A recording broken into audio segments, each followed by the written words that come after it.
What's up everyone, welcome to Sir Hunt's Reviews. My name is Mark, and in this video, we're going to be discussing some Game of Thrones predictions for Season 8. Now, this video is going to be my top 5 favorite moments from Season 8 that we are expecting to see, but that does not mean by any stretch of the word that we are guaranteed to see these events. Shall we begin?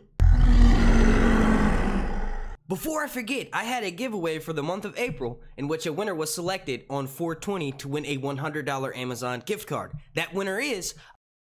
Send me a message on the back end of my channel to collect your prize. My number one most top favorite moment that I'm most excited to see is Jon Snow riding a dragon. Now I know you're probably like, well, Daenerys is riding one dragon, she has two.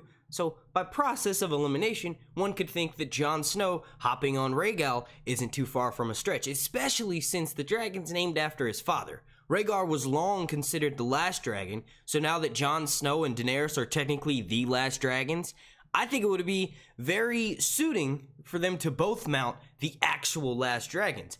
Jon Snow is the type of person to embrace things as they happen.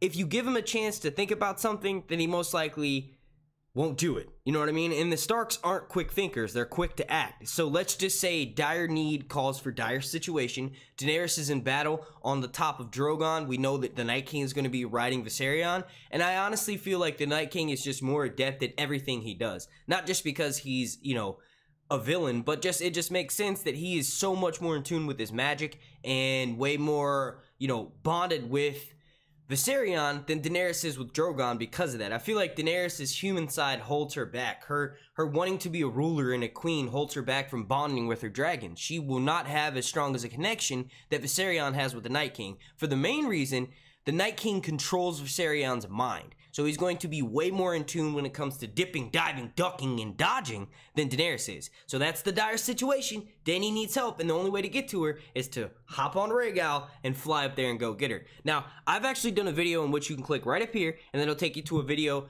that I did a few months back about the importance of why dragon riders are needed in this final season. I feel like most people, 2 heads are better than 1. So dragons were rode for a reason back in the day. It's probably way harder to send a dragon out to go and do stuff and destroy crap without having a human riding them. So you have 2 parts of the equation. An empty dragon will be way better with a human rider. I predict Jon Snow will ride Rhaegal. The second thing that kind of ties into the third thing, and that's a Stark reunion. Like, it's going to be insanely dire that everyone is on their P's and Q's next season. Everyone has to do their duty.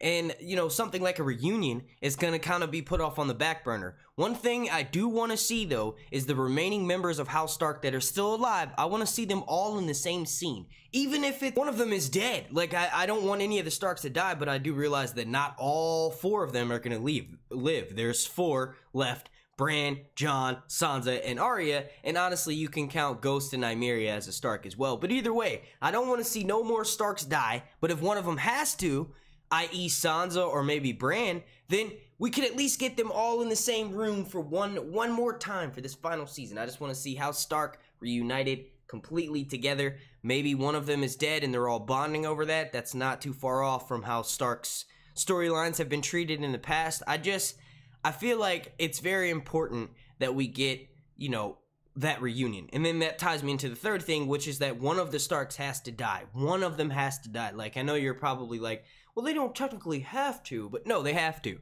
It's either my 2 most likely choices for which Starks will, you know, die in the end are most likely Bran and Sansa. Like, I feel like Bran is a given because honestly, there's no reason for him to exist if the Night King is killed, and I think that's how the penultimates of this final season is going to end, with the Night King being killed, and therefore, like, mostly ice magic and fire magic is subdued and, like, it's just gone from the world. So if you have the Night King, then you need Bran. But if you don't have the Night King, you don't need Bran. That's why I think Bran is one of the top choices for death predictions for House Stark. And then also Sansa, and that's really like me choosing between Sansa and Arya. Jon Snow's already died, so I don't really see him dying again. And if he does die, then he'll be brought back again. So that doesn't necessarily count. But I feel like between Sansa and Arya is more of a warrior. She's more in tune with her senses. She knows how to survive. Sansa knows how to survive as well, but Sansa is more of a political figure and a game player.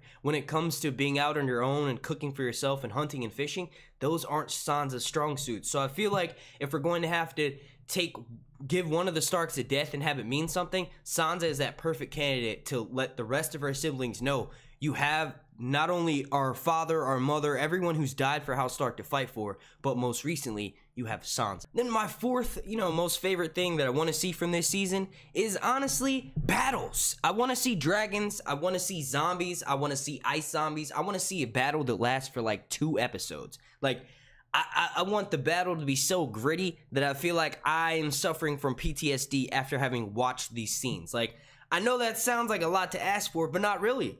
Spoiler alert, small minor spoiler, like don't click on this video, obviously, but there's been an insane amount of filming news regarding the battle schedule. One of them lasted for 55 nights. It is going to rival the Battle of the Bastards in size and, just the amount that they go all out. So I'm super excited for battles. I want to see literally a battle last for an entire episode. Like, we might get quick cuts to, checking on with other characters who aren't physically involved with the battle, but for the most part, the entirety of the episode I want to revolve around this battle. I want there to be dragons, I want there to be ice zombies, and I want there to be Daenerys blowing fire at all of those So, I know that that's not something that we weren't expecting to see, but I feel like that didn't even make sense. What was I just talking about? Either way, number 4, I want to see a massive battle that lasts for the entirety of an episode, maybe even 2. One of the last and final things that I want to see from Game of Thrones Season 8,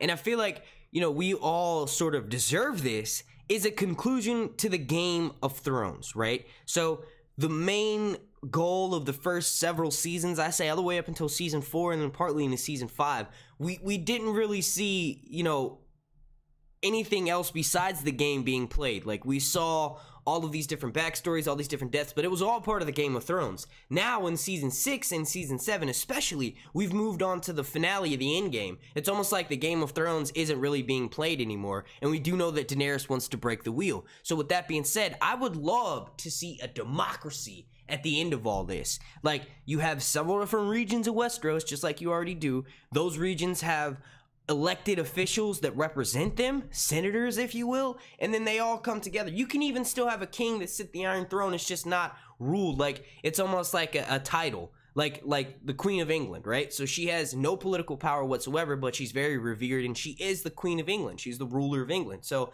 I would love to see a very similar situation like that happen in Westeros. So I guess there'd be a parliament. I'm not a politician, so I can't sit here and break it down for you how I want it to be done, but I would like there to be elected officials in charge as a governing body of Westeros. Bonus thing that I want to see, and this is a super what if scenario, and that's if Jon and Daenerys die, but their child lives on to sort of, eventually when they become of age, rule the Iron Throne. I would love to see the last shot of this amazing television series to be Samwell Tarly sitting at his desk writing about the Song of Ice and Fire that is Jon and Daenerys' both journeys, including all the little minor characters, but him sitting at the desk with in his lap baby Sam, who doesn't seem to age, and then also little Jon Snow or little Daenerys.